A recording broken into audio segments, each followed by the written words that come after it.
কিন্তু ওই যে কুচক্রী মহল, ওই যে ফ্যাসিজমের যে একটি দোসররা ছিল, তারা কিন্তু তাদের এখনো যে তাদের যে কুচক্রগুলো সেগুলো কিন্তু এখন শেষ করেনি। তারা দেশে এবং দেশের বাইরে থেকে বিভিন্ন অপকর্ম করছে, বিভিন্ন জনের সাথে তাদের যে বিভিন্ন অপচেষ্টা করে ফায়দা লুটার চেষ্টাটি করছে, সেটি প্রতিরোধ করার জন্য ছাত্র জনতাকে আবার রাস্তায় নেমে আসতে হয়েছে।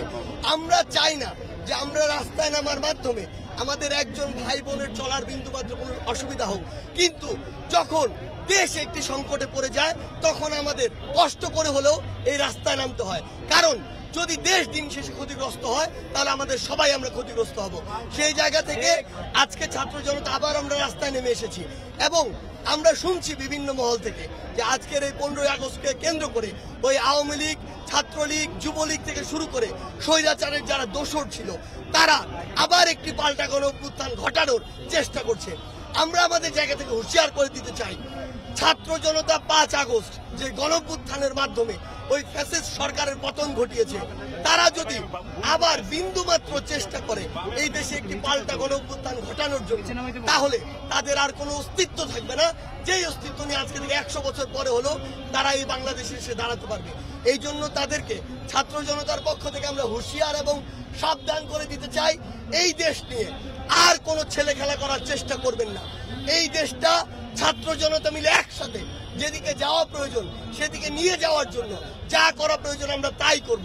এবং কেউ যদি আমাদের এই দেশ নিয়ে বিন্দুমাত্র কোনো অপচেষ্টা করে, ছাত্র জনতা যে কোনো মুহূর্তে রাস্তায় নেমে তাদের প্রতিহত করবে।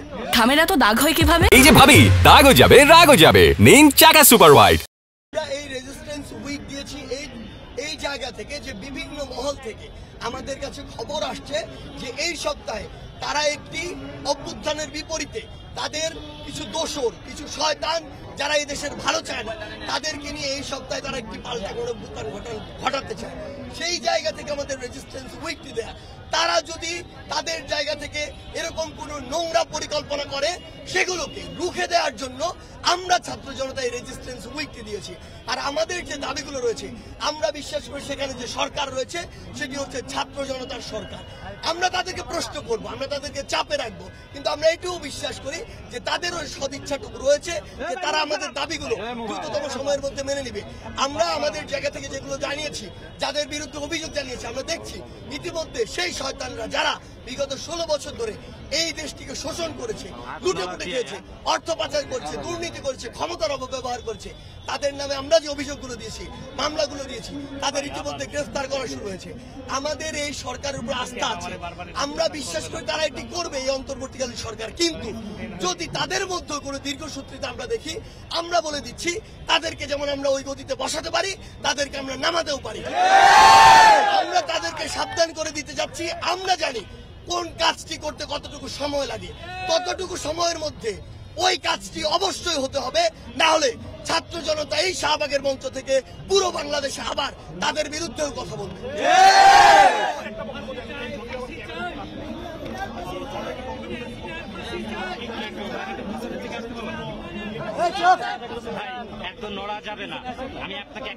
দেখুন, এইখানে এই বাংলাদেশে কোটা সংস্কার আন্দোলন এবং অবশেষে স্বৈরাচার বা ফ্যাসিস্ট সরকারের পতনের আন্দোলনে যা কিছু হয়েছে আপনারা বিগত 16 বছরে দেখেছেন। কোথাও যদি একটি পিলারও হয়, সেই পিলারের ক্রেডিট ওই হাসিনাকে দেওয়া হতো, তাহলে এই বাংলাদেশে নামে বেনামে, হিসাবে বেহিসাবে যে হাজারের উপর আমার ভাই বোনকে হত্যা করা হয়েছে, তার ক্রেডিটটি কার কাছে যায়? তার ক্রেডিটটি ওই খুনি হাসিনার কাছে। আমরা চাই, আমরা এই সাম্যের বাংলাদেশে আমরা চাই ওই খুনি হাসিনারও এমন একটি বিচার হোক যেটি এক পেশে না, পুরো বাংলাদেশ, পুরো পৃথিবীর মানুষ ন্যায্যতার ভিত্তিতে তার বিচার করুক। সে খুনি হাসিনা, তারপর ওই খুনির জন্য আমরা ন্যায্যতার কথা বলছি বলে আমরা আন্তর্জাতিক অপরাধ ট্রাইব্যুনালের কথা বলেছি। আমরা তার মতো প্রহসন করিনি যে বিচার বিভাগকে ক্ষমতার অপব্যবহার করে যাকে ইচ্ছা ঝুলিয়ে দিব, যাকে ইচ্ছা যাবজ্জীবন দিব, যাকে ইচ্ছা ফাঁসি দিব, এই কাজটি আমরা করিনি। আমরা আমাদের জায়গা থেকে আন্তর্জাতিক অপরাধ ট্রাইব্যুনালের মাধ্যমে তার যে শাস্তি, সে যে একটা খুনি, এই খুনের যত শাস্তি হওয়া প্রয়োজন আমরা চাইবো বাংলাদেশের ছাত্র জনতার পক্ষ থেকে এই শাস্তিটি হবে এবং বাংলাদেশের ছাত্র জনতা যে পরিবারগুলো ক্ষতিগ্রস্ত হয়েছে তারা তাদের উপযুক্ত বিচার পাবে।